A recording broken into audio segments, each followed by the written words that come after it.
I'm here in Queens shooting a commercial, just got off the flight, and I've got some righteous reads I gotta share with you. Deathstalker by Tim Seeley. This was incredibly fun.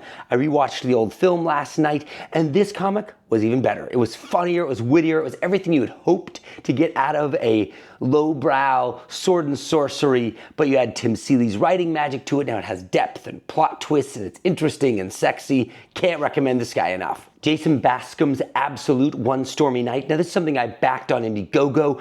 I've backed the first two previous books to this. This one is a silent comic book. It's a Ronin story about this samurai coming to rescue this captive angel. Really an incredible book. Jason's very unique art style brings this to life. I reread it a couple times because there's something exciting about reading a silent comic. It even almost takes more time because you process the images so much more.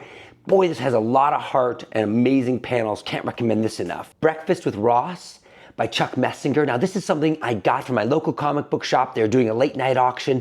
This is a one-shot horror story about two friends coming for breakfast at a diner. It has incredible character depth. It's a crazy zombie story.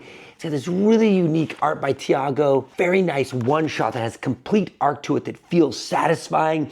It's got character depth. It's got mayhem.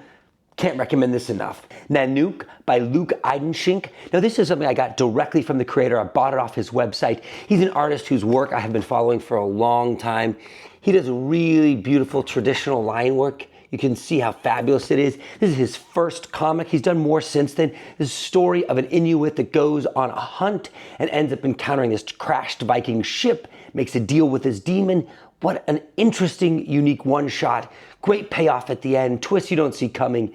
Really recommend Luke's work. The Six Fingers, issue 3 by Dan Watters. Man, this took an amazing turn. This story has already been one of the most exciting things I've been reading in comics. This Seven-like thriller that's following the serial killer through 2 points of view, the killer and then the detective chasing him. The reveals in this and how the killer is working and moving through the city just blows my mind. The science fiction element of the story, which has been kind of kept under the rug, really starts to creep out in this moment. If you're not reading this series, you need to drop whatever you're doing and go start reading it. Creature from the Black Lagoon lives. Ram V and Dan Watters. Once again, this duo is pretty amazing. The One Hand and Six Fingers, what they're doing there is incredible. Now they've teamed up on this Universal Monsters. Now rebooting a Universal Monster story through a comic book is quite an amazing undertaking. A lot of chances of failing, and these guys delivered all the way. Very interesting story about this woman, this journalist who was almost killed by this killer, and she's now trying to track him down, finds herself in Central America, and encounters the creature from the Black Lagoon. I can't wait to see where it goes.